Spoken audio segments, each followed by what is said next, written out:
नमस्कार, आप देख रहे हैं के न्यूज। मैं हूं आपके साथ सोनी चौहान। मुद्दे की बात में एक बार फिर से जिक्र इंसानियत शर्मसार।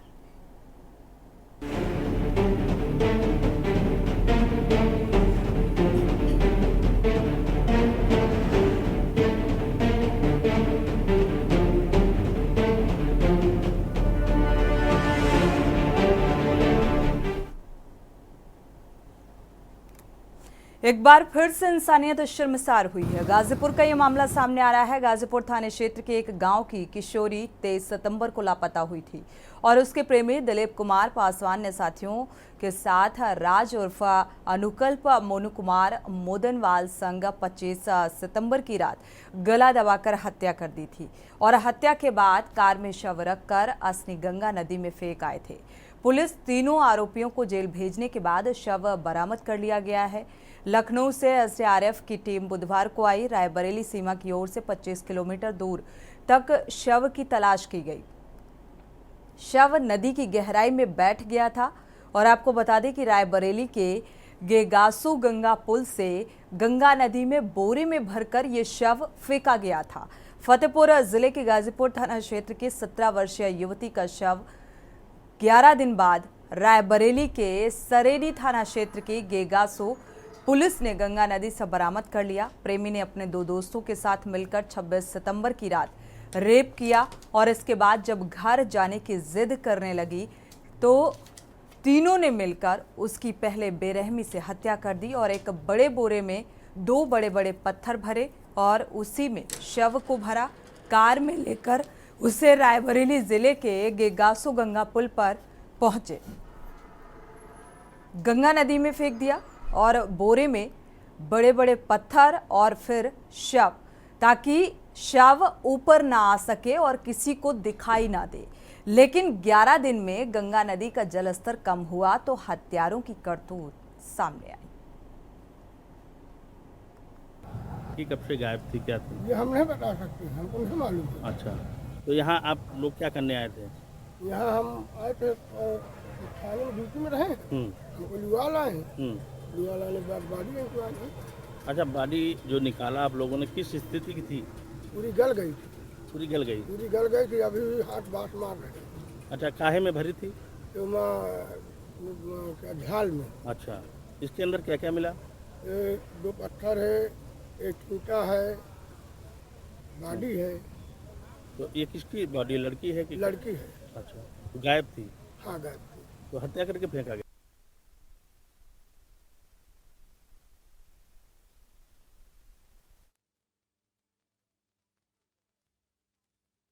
नवरात्र चल रहे हैं और ऐसे में शारदीय नवरात्रों में भी ऐसी घटनाएं थमने का नाम नहीं ले रही हैं।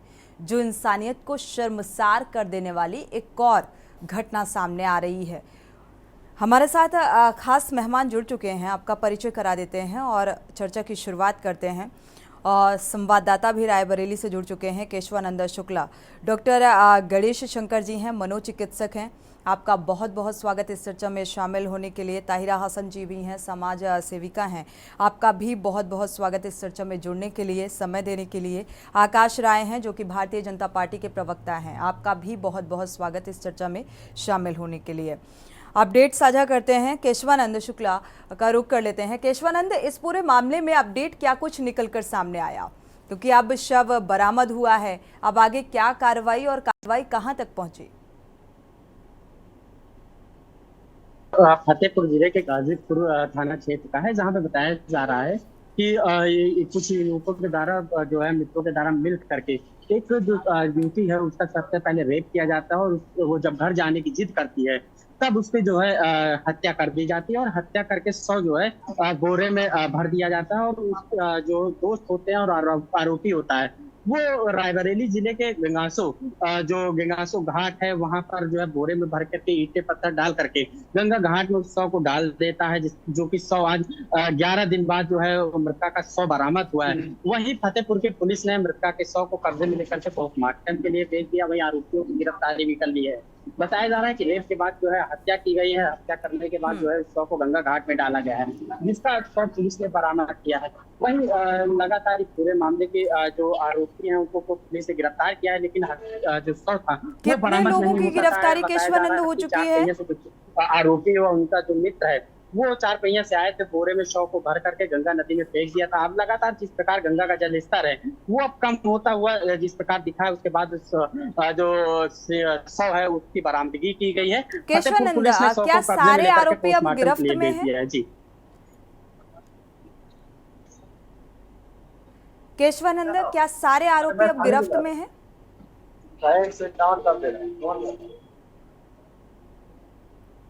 आवाज मिल पा रही है केशवानंद?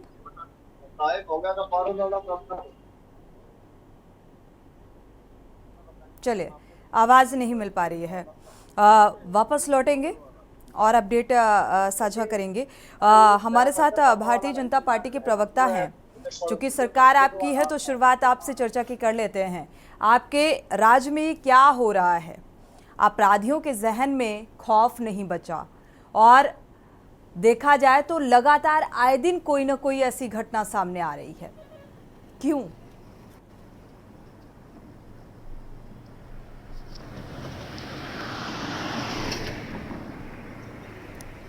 कम है और पीड़ित परिवार के साथ उत्तर प्रदेश की पूरी सरकार और उत्तर प्रदेश की पुलिस मुस्तैदी के साथ खड़ी है। और जो भी दोषी इसमें पाए गए हैं उनमें से कई लोगों को जेल भी भेजा गया है और जांच चल रही है। बाकायदा जांच के बाद अगर कोई व्यक्ति और भी इसकी जद में आता है तो उसको भी नहीं छोड़ेंगे। और आप सोचिए सोनी जी कि इस समय देश में शारदीय नवरात्र का पर्व चल रहा है। ये वो देश है जहां पे शक्ति की पूजा हम करते हैं, हम देवी को शक्ति का रूप मानते हैं। और उस देश में इस प्रकार की घटनाएं अगर हो रही हैं तो निश्चित रूप से चिंताजनक है। और आपने कहा कि उत्तर प्रदेश में, बात सिर्फ उत्तर प्रदेश तक सीमित नहीं है। अभी पश्चिम बंगाल में जो घटना हुई वो भी आपने देखी। अभी इसी उत्तर प्रदेश की घटनाओं को तो रोकिए आप, कहाँ पश्चिम बंगाल में चले गए? पश्चिम बंगाल में जो कुछ हुआ तो वहां की सरकार की जिम्मेदारी है, क्योंकि जिम्मेदारी तो सरकारों की भी है, सिस्टम की जिम्मेदारी है, प्रशासनिक अमले की जिम्मेदारी है। आप पश्चिम बंगाल मत जाइए ना, आप यहीं रहिए और यहाँ के अपराधों को बताइए कि कैसे लगाम लगेगी। सोनी जी, मैं उत्तर प्रदेश में ही हूँ। मैंने एक बात करी कि ऐसी घटनाएं हर जगह हो रही है, लेकिन उत्तर प्रदेश का या अपने यहाँ का अगर एग्जाम्पल कोई देता है बेहतरी का तो अच्छा लगेगा सुनने में। आपकी ही बात पे आ रहा हूँ सोनी जी, जो आप बात कर रही है मैं उसी बात पे आ रहा हूँ। मैं उत्तर प्रदेश की का ही जिक्र कर लेता हूँ। अभी ज्यादा दिन नहीं हुए, 4-5 दिन पहले की घटना है। रायबरेली में ही एक शिक्षक और उसकी पत्नी और उसके पूरे परिवार को की हत्या कर दी जाती है। लेकिन जब पुलिस उस पर कार्यवाही करती है तो जो चीजें सामने निकल के आती हैं, अगर उसकी चर्चा इस चैनल पे मैं नहीं कर सकता। निश्चित तौर पे जघन्य अपराध था। हमने दोनों मामले में कार्यवाहियां की हैं। और उत्तर प्रदेश में कोई भी अपराधी हो, वो हम ये नहीं देखते कि वो किस जाति का है, किस धर्म का है और उसने क्या अपराध किया है। अगर महिलाओं के प्रति अपराध इस प्रकार, सोनी जी मैं एक फैक्ट आपको बता देता हूं, महिला अपराध के मामले में सबसे ज्यादा कन्विक्शन रेट अगर कहीं पे है तो उत्तर प्रदेश में है। मतलब महिलाओं के मामले में सजा दिलाने के लिए सबसे ज्यादा अगर कोई सरकार तेजी से काम कर रही है तो वो उत्तर प्रदेश की सरकार है। लेकिन जब इस प्रकार की घटनाएं होती हैं तो न इस पर राजनीति कर सकते हैं हम और न ही इस प्रकार की संवेदनहीन बातें कर सकते हैं। बस मैं बिल्कुल, लेकिन जो एक बयान निकलकर सामने आता है जिम्मेदारों का कि अब कोई घटना आई है तो उसका संज्ञान लिया गया है, अगर नहीं लिया गया तो लिया जाएगा, फिर जांच होगी और कार्रवाई होगी। अच्छी बात है, लेकिन अपराध को रोकने के लिए कब कदम उठाए जाएंगे कि अपराध ना घटे, ऐसी घटना ना घटे, इसको लेकर कब कोई ऐसा रणनीति बनाई जाएगी? ये सिस्टम की जिम्मेदारी है ना, प्रशासनिक अमले की जिम्मेदारी है कि क्राइम रेट को कैसे कम किया जाए। ठीक है, हम दूसरों को लेकर अगर इस मसले पर राजनीति भी राजनीतिक दल खूब करते हैं, समाजवादी पार्टी का जिक्र करें या अदर राजनीतिक पार्टियों का, ठीक है, सबकी टिप्पणियां ले लेते हैं, फिर आपका रुख करते हैं आकाश जी। मैं सिर्फ 1 मिनट लूंगा सोनी जी, सिर्फ 1 मिनट लूंगा मैं जी। आपकी ही बात कर रहा हूं मैं। आप उत्तर प्रदेश की एक वरिष्ठ पत्रकार हैं, आप उत्तर प्रदेश में सारी चीजों को कवर करती हैं, सारी चीजों को देखती हैं और समझती हैं। जी। हमने उत्तर प्रदेश में संगठित अपराध पे पूरी तरीके से रोक लगाई है। ये संगठित अपराध और इस प्रकार के अपराधों में फर्क होता है। हमने उत्तर प्रदेश से बड़े बड़े माफियाओं को भी ध्वस्त कर दिया है, लेकिन अभी इस समय तारीखों बड़े के पूर्व माफियाओं बांधने की का आड़ समय में नहीं है। छोटे माफियाओं को छोड़ा नहीं जा सकता या छोटे अपराधियों को सोनी जी, पनपने मैं- नहीं दिया जा सकता है आकाश राय जी। और सोनी जी, आप मैं आपके नहीं बात से अगर सहमत अंकुश हूं, इसीलिए मैंने लगाएंगे, कहा ना कि सत्ता मैं भारतीय अपनी जनता पार्टी तारीखों की के है तो पुल नहीं कौन ला सा सकता एहसान इस कर समय। दिया है अगर माफियाओं को खत्म करने का काम किया है। सत्ता आपकी है, अगर जनता ने सिंहासन पे बिठाया है तो जिम्मेदारी तो निभानी पड़ेगी ना। और भी मेहमान हैं, नहीं, हम समाजवादी जिम्मेदारी पार्टी के निभा रहे प्रवक्ता हैं, भी जुड़ लेकिन चुके हैं हमारे साथ। के जो हमारे विपक्षी लोग हैं, कहीं ना ठीक कहीं है, वो लोग भी अपराध तभी में आज संलिप्त वो हैं। विपक्ष में आप है ना, जाके- तभी विपक्ष में नहीं, है, विपक्ष में नहीं तो अरे, वो आज सोनी सत्ता जी, में विपक्ष होते में अगर मैं बात जिम्मेदारी से मानता काम हूं, कर रहे मैं होते। बात मानता हूं, लेकिन सवाल तो पूछे जाने चाहिए ना। बिल्कुल, अखिलेश बिल्कुल। यादव जब किसी अपराधी का एनकाउंटर होता है तो समाजवादी जाति पे पार्टी सवाल के प्रवक्ता उठाते भी हैं। जुड़ चुके हैं। ठीक लेकिन है जब आकाश उन्हीं जी, के रुक पार्टी के करते लोग, हैं। उन्हीं के विधायक, उन्हीं के जिला अध्यक्ष, उन्हीं के नगर अध्यक्ष, उन्हीं के ब्लॉक प्रमुख अगर खुद अपराध में संलिप्त होंगे तो सवाल उनसे भी पूछा जाना चाहिए और उनकी भी पूछते जवाबदेही हैं, बनती पूछते है। हैं, उत्तर बिल्कुल प्रदेश की पूछते जनता हैं। ने सवाल 125 विपक्ष विधायक, से भी उनको पूछा जाता चिंता है, दी लेकिन जिम्मेदारी सबसे बड़ी पक्ष के सत्ता पक्ष की होती है तो जिम्मेदारी आप लोगों को देनी पड़ेगी और निभानी पड़ेगी, जवाब भी देना पड़ेगा। हमारे साथ समाजवादी पार्टी के प्रवक्ता भी जुड़ चुके हैं। शौकत अली जी, आपका बहुत बहुत स्वागत है इस चर्चा में जुड़ने के लिए। आपका रुख करते हैं, क्योंकि अपराधी अपराधी होता है, उसमें जाति विशेष नामक कोई शब्द जुड़ना नहीं चाहिए, चाहे वो किसी भी जाति का हो, धर्म का हो। ये जो घटनाक्रम सामने आ रहा है, रेप के बाद शव को गंगा नदी में फेंका गया, आरोपी हिरासत में है, इस तरीके की घटनाओं में इजाफा क्यों, क्या वजह देख पा रहे हैं? देखिए सुनिए, पहली बात तो भारतीय जनता पार्टी इस बात को बिल्कुल स्वीकार करने को तैयार नहीं है कि आज उत्तर प्रदेश में राम राज्य नहीं रावण राज आ गया है, जंगल राज हो गया है उत्तर प्रदेश। लगातार अपराध बढ़ते चले जा रहे हैं। अब पता नहीं भारतीय जनता पार्टी के मित्र या तो अखबार नहीं पढ़ते हैं या घटनाओं को देखते नहीं हैं, या तो इनके मन में एक सवाल रहता परमानेंट कि हमको विपक्ष पे दोषारोपण करना है, अपनी गलती स्वीकार नहीं करनी। आज की घटनाएं मैं जिक्र करूं अगर सुनी जी, तो आज के अखबार में ऐसी 3 से 4 घटनाएं हैं जिसमें छेड़छाड़ की गई, महिलाओं के साथ आपत्तिजनक तरीके से टिप्पणी की गई है। आज के अखबार की घटनाएं। तो जब उत्तर प्रदेश की राजधानी में ये मनचले लगातार महिलाओं के साथ, बच्चियों के साथ बदतमीजी कर रहे हैं और सरकार के लोग अपने आप को बचाने का प्रयास करें, विपक्ष पे दोषारोपण करने का काम करें, अपनी गलती ना स्वीकार करें। ये सच है आज कि उत्तर प्रदेश में महिलाएं सुरक्षित नहीं। ये नारा दिया करते थे कि बेटी बचाओ, कहाँ बेटी बच रही है, कौन सी बेटी बच रही है? चाहे राजधानी की बात करें या अन्य जिलों की बात करें, लगातार जिस तरह महिलाओं पे अपराध अत्याचार बढ़ता चला जा रहा है। मैं एक बात बहुत स्पष्ट है सुनिए कि आज सरकार अपनी विफलताएं छुपाने के लिए कुछ भी कहती रही, लेकिन सरकार इनसे चल नहीं पा रही। सरकार चल नहीं पा रही है और विफलता, सोनी जी। जिस तरीके के सवाल निकलकर सामने। आकाश राय जी, पहले टिप्पणी ले लेते हैं, इसके बाद आपसे इस बात का जवाब जरूर नहीं, लेंगे। इन्होंने आरोप- क्योंकि इन्होंने गंभीर समाजवादी आरोप लगाया है, पार्टी इसलिए जवाब का देना अगर जरूरी कोई था। शख्स अपराधी की श्रेणी में आता है तो समाजवादी पार्टी के लोग भी उसे बचाने में लग जाते हैं। हमारे साथ ताहिरा हसन जी भी जुड़ी हुई हैं। ताहिरा हसन जी का रुख कर लेते हैं, इसके बाद डॉक्टर गणेश शंकर जी का। ताहिरा हसन जी, जिस तरीके से ये घटनाएं बढ़ रही हैं, इन घटनाओं के बढ़ने की वजह सामाजिक स्तर पर आप क्या देख पा रहे हैं? क्योंकि एक सामाजिक जिम्मेदारी भी है जो कहीं ना कहीं सोच इतनी विकृति होती जा रही है। बराबर घटनाएं हो रही हैं, हम डिबेट करते हैं, फिर उसके बाद कुछ समय तक उस पर डिस्कशन होता है, फिर भूल जाते। इसका वजह है सेलेक्टिव आउटरीच। देखिए, बलात्कारी है, चाहे वो किसी स्टेट में हो, किसी जाति या धर्म का हो। जब वेस्ट बंगाल में, कोलकाता में हमारी डॉक्टर बिटिया के साथ हुआ था, तो हम लोग वीमेन राइट्स एक्टिविस्ट, मैं वीमेन राइट्स एक्टिविस्ट हूँ और उत्तर प्रदेश में 25 साल से काम कर रही हूँ, सबसे बड़ा प्रदेश जो राजनीति की दशा और दिशा को भी तय करता है। तो देखिए, उस समय हम लोगों ने ममता बनर्जी से बहुत सवाल पूछे और उनको बराबर कटघरे में खड़ा, क्योंकि ये स्टेट सब्जेक्ट होता है। लोगों में डर क्यों नहीं है? महिला के प्रति हिंसा करते समय वो क्यों नहीं डरते हैं? उनको खाकी वर्दी का डर क्यों नहीं? उनको कानून का डर क्यों नहीं? क्योंकि हम सबसे बड़ा लोकतंत्र जो संविधान से चलते हैं, कानून से चलते हैं, यहाँ कानून का डर क्यों नहीं, ये देखना पड़ेगा। कन्विक्शन रेट कम क्यों है? कन्विक्शन रेट बहुत कम है। उसके अलावा देखिए कुछ स्टेट्स में मैं कहूंगी फास्ट ट्रैक कोर्ट का भी बड़ा बुरा हाल है, नहीं है। उत्तर प्रदेश में फास्ट ट्रैक कोर्ट बेहतर है। मैं जो बात सही, क्योंकि मैं तो वीमेन राइट्स एक्टिविस्ट हूँ, मैं किसी पार्टी से नहीं हूँ, तो मैं तो वही कहूंगी, महिलाओं के हित में बोलूंगी। लेकिन मैं सवाल करूंगी हमारे भाजपा के जो प्रवक्ता बैठे हैं कि आपका मिशन शक्ति फेज 5 है, ये आप क्यों नहीं ऐसे महिला जो आपके ऑर्गेनाइजेशन में है और आपका जो हेल्पलाइन है उनको एक्टिव कीजिए ना, उनसे कहिए, उन पे अकाउंटेबिलिटी भी फिक्स करवाइए। वो एनजीओ जो आपसे जुड़े हैं उन पे भी अकाउंटेबिलिटी फिक्स कीजिए कि महिलाओं पे हिंसा कैसे बढ़ रही है। आगरा में देखा था आपने कि हमारी एक बिटिया स्कूटी पे जा रही है, 5 योद्धे जो है मोटर बाइक पे उसको दे try to pin her down, और समाज का जो ये हैरास है कि पूरा गिरावट है कि वो वीडियो बना रहे हैं।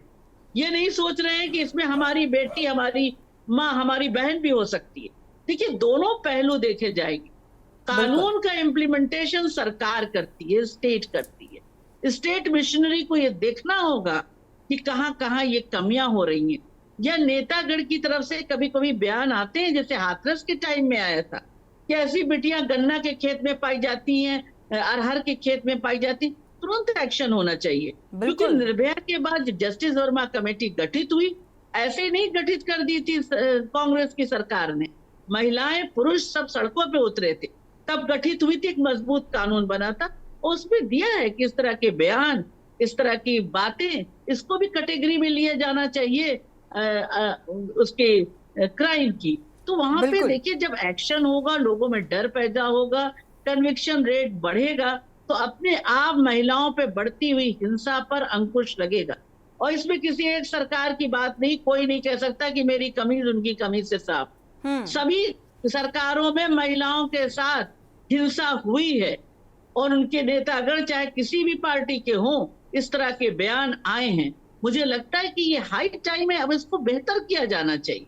बिल्कुल, आप इस समय राजनीति नहीं करनी चाहिए ऐसे मसले पर। तो आप महिला एक्टिविस्ट की बात को पहुंचाइए वहां तक, जिससे कि महिलाओं की इस समय आप जो मिशन चला रहे हैं वो फ्रूटफुल हो, वो लोगों तक पहुंचे, महिलाओं को उसका फायदा पहुंचे। कानून बहुत मजबूत है, उनका इम्प्लीमेंटेशन होना चाहिए। जैसे मैंने कहा कि जो भी आपके यहाँ जिम्मेदार महिलाएं हैं, जो इस हेल्पलाइन देख रही हैं, जो इस सब देख रही हैं, उनको भी चाक चौबंद होना चाहिए। कितने केस है, कितनों केसेस का उन्होंने रिड्रेसल किया, इन सब पे भी एक अकाउंटेबिलिटी फिक्स होनी चाहिए। बिल्कुल, सिर्फ खाना पूरी नहीं हमारे साथ चाहिए। डॉक्टर गणेश शंकर जी भी जुड़े हुए हैं, रुक कर लेते हैं गणेश शंकर जी, क्योंकि आप मनोचिकित्सक हैं और इस लिहाज से अगर देखा जाए तो ऐसी मानसिकता जो इतनी बड़ी घटना को अंजाम देने से पहले सोचते तक नहीं है कि आखिर इसकी सजा क्या होगी, इस अपराध की क्या सजा सुनाई जाएगी, ये बिना कुछ सोचे ये कैसे जहन में आता है? मानसिकता में बदलाव क्यों? देखिए, सबसे पहले तो मैं मृतका और परिवार के प्रति अपनी शोक संवेदनाएं व्यक्त करता हूँ। इस प्रकार की जो घटना होती है, जितने वीभत्स क्राइम होते हैं, जिसमें इस बच्ची के साथ उसके ही पुरुष मित्र ने उसका मर्डर किया, उसका गैंग रेप भी सुनने में आ रहा है कि हुआ, तो इस प्रकार की मानसिकता के पीछे बहुत सारे फैक्टर्स इन्वॉल्व होते हैं। और ये जो फैक्टर्स हैं, इनको हम लोग 4 कैटेगरी में हम लोग डिवाइड कर सकते हैं। जैसे कि हम लोग डिस्कशन कर रहे हैं, जैसे कि तायरा मैडम ने भी अभी कहा, हम लोग सिर्फ सतह पे डिस्कशन करते हैं, ऊपरी, यानी कि हम लोग एक पेड़ के फल का डिस्कशन कर रहे हैं, लेकिन हम लोग उसकी जड़ और उसके तने की बात नहीं करते। तो ऐसी घटनाओं के लिए हमें अभी सामने लगता है कि उसका पुरुष मित्र जो है वही इंपॉर्टेंट है, वही उसने मर्डर किया, उसने क्राइम किया, तो उसको सजा मिलनी चाहिए। लेकिन इसकी जड़ें परिवार, समाज और कहीं ना कहीं जो विक्टिम होता है उस तक भी रहती हैं, और हमें उन पहलुओं को भी देखना चाहिए। हम जिस समाज में हैं, यहाँ पर आम है कि हम नॉर्मल बातचीत में महिलाओं के शब्द यूज करके गालियां दें। तो जिस समाज में, जो समाज है जो ये स्वीकार्यता देता है कि जब लड़की पैदा हो, मेरी वाइफ गायनोकोलॉजिस्ट है, और जब लड़का पैदा होगा तो ज्यादा मिठाई के डब्बे आएंगे, और लड़की पैदा होने पे उतने खुश नहीं होते घर के लोग, जड़ यहाँ भी है। जड़ समाज भेदभाव में भी जन्म से है ही शुरू हो जाता कि है, क्या बिल्कुल। क्या ऐसे देश में, ऐसे स्टेट्स भी, अपने देश में ऐसे स्टेट्स हैं जहां एक क्राइम औरत के अगेंस्ट होता है पूरा समाज खड़ा हो जाता है। अपने यहाँ आए दिन, अभी भी लास्ट वीक ही एक पैनल में मैं था, वहां भी रायबरेली में एक घटना हुई। तो क्या समाज सच में औरतों के अगेंस्ट जो क्राइम होते हैं वो मन से उसको विचलित करता है? क्या हमें दुखी करता है? क्या हमें सोचने पे मजबूर करता है? क्या ये चर्चा, आपके कार्यक्रम की चर्चा घर घर में हो रही होगी क्या, या होगी? क्या माता पिता अपने बच्चों को समझाएंगे कि औरतों के साथ कैसा बर्ताव करना चाहिए? तो समाज तक जुड़ी हुई है, विक्टिम तक जो जुड़ी हुई है। अभी मैं परपेट्रेटर पे नहीं आ रहा हूं, विक्टिम पे भी बात होनी चाहिए। मोबाइल हाथ में है और इतनी ज्यादा फ्रेंडशिप हो रही है, लोग ये भी नहीं देखते कि हमें किससे दोस्ती करनी है, उसका एजुकेशनल स्टेटस क्या है, क्या वो औरतों को एक ऑब्जेक्ट की तरह देखता है, क्या उसने गुस्सा किया, लड़ाई झगड़ा किया, मारपीट हमसे की, फिर भी हम उससे दोस्ती कर रहे हैं। हम इतने क्या इमोशनली कमजोर हुए जा रहे हैं? WHO की रिपोर्ट कहती है कि 30% ऑफ द क्राइम जो ऐसे हुए हैं उसमें उसके पुरुष मित्र ने उसके साथ पहले भी बदतमीजी की है या उसके बाद फिजिकल अब्यूज किया, लेकिन लड़की उससे दूर नहीं होने को राजी है। साथ में आते हैं विक्टिम के, साथ में परपेट्रेटर पे आते हैं, तो इसमें बहुत सारे फैक्टर्स हैं, लेकिन उनका बचपन बड़ा ट्रॉमेटिक होता है। इनका मानसिक डिस्टॉर्टेड कॉग्निशन कहते हैं हम लोग। 3 तरीके के मानसिक समस्याएं होती हैं, एक न्यूरोसिस होता है, एक साइकोसिस होता है, एक डिस्टॉर्टेड कॉग्निशन होता है। एक डिप्रेशन, एंजाइटी हो गई, एक पागलपन हो गया, लेकिन एक डिस्टॉर्टेड, जैसे ये पूरा प्लान किया गया, उन्होंने एक जगह क्राइम किया, फिर ये जो पुल है गेगासो, जो जगह है फतेहपुर और रायबरेली को जोड़ती है, यानी काफी दूर आए, गाड़ी में आए, बोरे में रखा, पत्थर रख के फेंका। ये बहुत इंटेलिजेंट लोग हैं, इनका कोई ऐसा नहीं था दिमाग खराब है, इन्होंने प्रॉपर प्लानिंग की है।